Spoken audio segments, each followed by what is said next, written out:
It's a Somali Convention Against Torture case out of the Third Circuit in February, and it's a win for the non-citizen. That's why I identify it. And there's a lot of Somali losses, so why not identify the win? And there's so much good stuff. First of all, and they don't, I don't think they say the name of it. If they did, I forgot. But the decision relies heavily on this Georgetown Law Journal article about Somalis, Hmm. and specifically ethnic minorities in Somalia and long-term residents in the United States, and what happens to them when they return to Somalia. And the Third Circuit relies heavily on it, essentially says it's very credible and probative. I mean, if I have a Somali case, Yeah. I'm finding this Georgetown article and I'm saying not only is this golden, but here's the Third Circuit saying this is credible. Listen to it, Judge. So that's just one thing. Like, forget about the substance. Like, it's always good to be able to get your evidence in under the guise of a published circuit Yeah. court. That's incredible for the person who wrote the article. It's like, damn, it was quoted. That's kind of in the Yeah, court. Yeah, all that's over awesome. it. All over.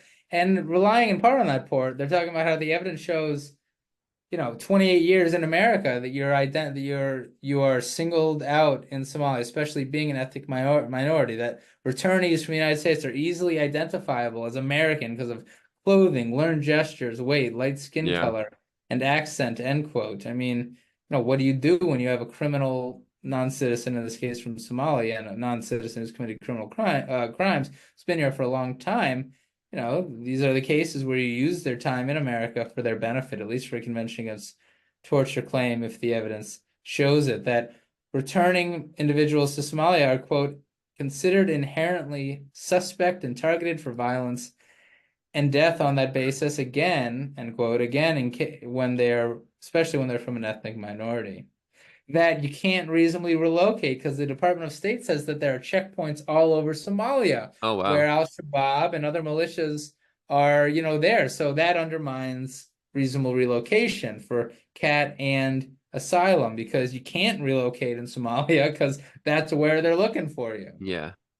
That 90% of individuals surveyed at the Mogadishu airport reported some form of abuse, torture, or interrogation or Wow. extortion.